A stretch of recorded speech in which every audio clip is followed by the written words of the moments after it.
Dear children, आज हम लोग फिर a girl with A basket का अगला पैराग्राफ शुरू करने जा रहे हैं। सब लोग किताबें खोल लीजिए, देखिए। I bought one tiny basket for a few annas, another fruit basket for a bit more, a beautiful waste paper basket for a rupee, a lovely sewing basket for a rupee, a few fans for an anna or two apiece। लेखक महोदय William C Douglas जो हैं, अब वो घिरे हुए हैं शरणार्थी बच्चों से, जो इस समय बेच रहे हैं अपने हाथ की बनी हुई टोकरियों को। इस यहाँ तक आप पढ़ चुके हैं। ये शरणार्थी बच्चे कौन थे, क्या बेच रहे थे, इनके माता पिता किस तरह की समस्याओं को झेल रहे थे, आदि आदि बातें आप पढ़ते जाएंगे। तो जब बच्चों ने इनको देखा कि ये अमेरिका के निवासी हैं, विदेशी हैं स्टेशन पर, तो इनके ऊपर टूट पड़े, जैसे टिड्डी टूटते हैं, टिड्डियों की भांति इनके ऊपर टूट पड़े अपना सामान बेचने के लिए। तो इनको मजबूरी में खरीदना पड़ा। क्या खरीदा, इसमें बताया गया इन्होंने क्या क्या खरीदा। कहते हैं आई बाट, मैंने खरीदा वन टिनी बास्केट, एक छोटी टोकरी, टिनी छोटी टोकरी खरीद लिया। फॉर ए फ्यू आनास, कुछ आनों में, फ्यू आनास माने कुछ आनों में मैंने एक छोटी टोकरी खरीदा। आप जानते होंगे आना, आना हमारे यहाँ की मुद्रा, एक छोटी सी मुद्रा होती है जो सबसे छोटी मुद्रा ही होती है। 1 आना, 2 आना, 4 आना, 16 आना जब हो जाते थे तब 1 रुपया होता, 16 आने का 1 रुपया होता है। उसी 8 आना, 4 आना, इस तरह होते नहीं थे। तो कुछ आनों में कहते हैं मैंने खरीद लिया एक छोटी टोकरी। अनदर फ्रूट बास्केट, दूसरी फ्रूट बास्केट, फल वाली टोकरी। For a bit more, A bit माने थोड़ा से, मोर माने और ज्यादा में, और अधिक में। एक टोकरी खरीदा इन्होंने, छोटी टोकरी, कुछ आनों में। दूसरी फल रखने की टोकरी खरीद लिया, थोड़ा से और अधिक में। A beautiful waste paper basket, एक सुंदर वेस्ट पेपर बास्केट माने रद्दी, वेस्ट पेपर माने रद्दी जो कागज होते हैं, उनकी टोकरी खरीदा इन्होंने। फॉर ए रुपी, 1 रुपये में, 1 रुपये में रद्दी कागज वाली टोकरी खरीद लिया इन्होंने। A lovely sewing basket for a rupee, एक लवली माने सुंदर, सीविंग माने सिलाई के सामान रखने वाली टोकरी खरीदा। फॉर ए रुपी, 1 रुपये में उसको भी खरीद लिया। ध्यान रखिएगा क्या क्या खरीदा, एक छोटी टोकरी कुछ आनों में, दूसरी फल वाली टोकरी उससे अधिक में, और इसके बाद एक सुंदर रद्दी के कागज रखने वाली टोकरी 1 रुपये में, एक सुंदर सिलाई के सामान रखने वाली टोकरी 1 रुपये में। ए फ्यू फैंस, और कुछ पंखे खरीदा। फॉर एन आना और टू, 1 या 2 आने, एक पीस के हिसाब से, 1 पीस 1 आने का या 2 आने का, इस हिसाब से मैंने कुछ पंखे खरीद लिए। माई आर्म्स वेर फिल्ड, मेरी भुजाएं फिल्ड हो गई, भर गई। And I have not spend 50 cent, और मैंने 50 सेंट भी नहीं खर्च किया। आई हैव नॉट स्पेंड, मैंने नहीं खर्च किया। 50 सेंट माने 50 सेंट भी मैंने नहीं खर्चा किया कि मेरी दोनों भुजाएं जो हैं वो सामानों से भर गई।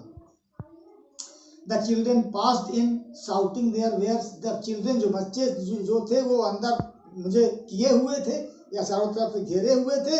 shouting their wares, shouting चिल्ला रहे थे, their अपने, wares माने सामानों को बेचने के लिए, अपने अपने सामानों को मुझे घेर करके बेचने के लिए चिल्ला रहे थे। I was a prisoner, मैं एक था कैदी, prisoner means कैदी, मैं कैदी की तरह था। completely surrounded, completely पूरी तरह से, surrounded means घिरा हुआ था। अनेबल टू मूव, और हिल डुल सकने में भी अनेबल था, असमर्थ था। मैंने बच्चों ने इतना मुझे चारों तरफ से घेर लिया था कि मैं अब ठीक से मूव भी नहीं कर पा रहा था, हिल डुल भी नहीं पा रहा था, चारों तरफ से बच्चों ने मुझे घेर रखा था। द मोस्ट डिलिजेंट एग्रेसिव, सबसे अधिक, मोस्ट सर्वाधिक, डिलिजेंट मीन्स परिश्रमी। एग्रेसिव वेंडर, आक्रामक या फुर्तीली या चुस्त, एग्रेसिव मीन्स होता चुस्त, फुर्तीली या आक्रामक भी आप कह सकते हैं, और डिलिजेंट मीन्स होता परिश्रमी। वेंडर माने विक्रेता। वाज ए ब्यूटीफुल गर्ल, वो थी क्या, सुंदर लड़की। ऑफ 9 साल की एक सुंदर लड़की थी। Right in front of me, ठीक मेरे सामने, बिल्कुल ठीक इन फ्रंट माने सामने, मेरे सामने कौन थी? 9 साल की एक सुंदर सी बालिका, जो बड़ी परिश्रमी बालिका लग रही थी और बड़ी एग्रेसिव थी, माने बहुत फुर्तीली, चुस्त दुरुस्त बालिका थी, 9 साल की, वो भी बेच रही थी।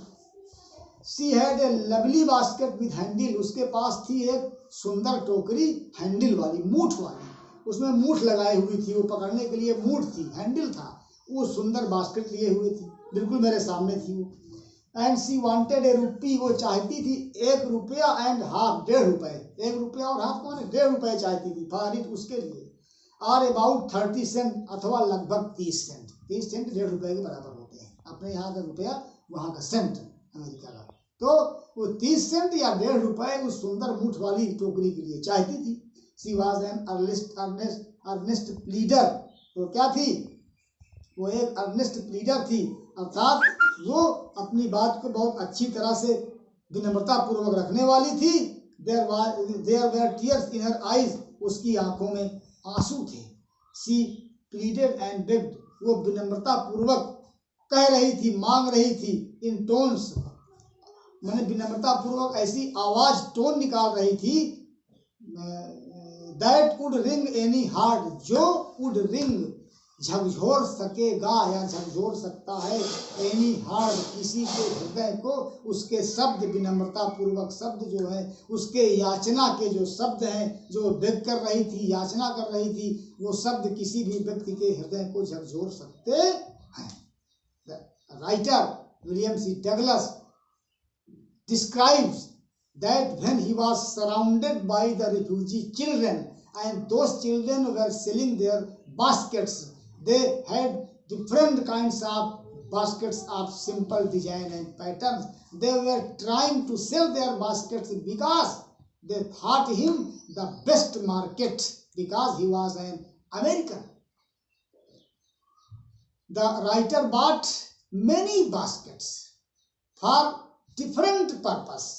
He bought one small basket for a few annas, another basket for fruits for a bit more, and a beautiful basket for putting waste paper for a rupee, and a beautiful sewing basket for a rupee. He bought a few fans, and the writer says that his arms were filled with the articles of different kinds of, just like fan and baskets. He had no room,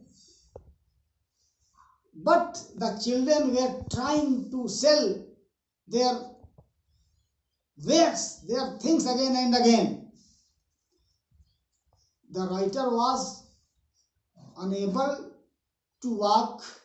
The writer was surrounded by the children, and he saw a beautiful girl of 9 years who was right in front of the writer. She was selling a beautiful basket with handle, and she wanted 1.5 rupee for it. Her tone, her voice was full of mercy, and hearing the noise of that girl, the heart of any person can be ring, because the tone, the voice of that girl was full of sorrow, because she was a poor girl. She wanted to sell her basket.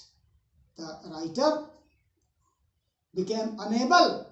The writer was excited. The writer saw seeing the condition of that girl. So in the next paragraph we shall move tomorrow,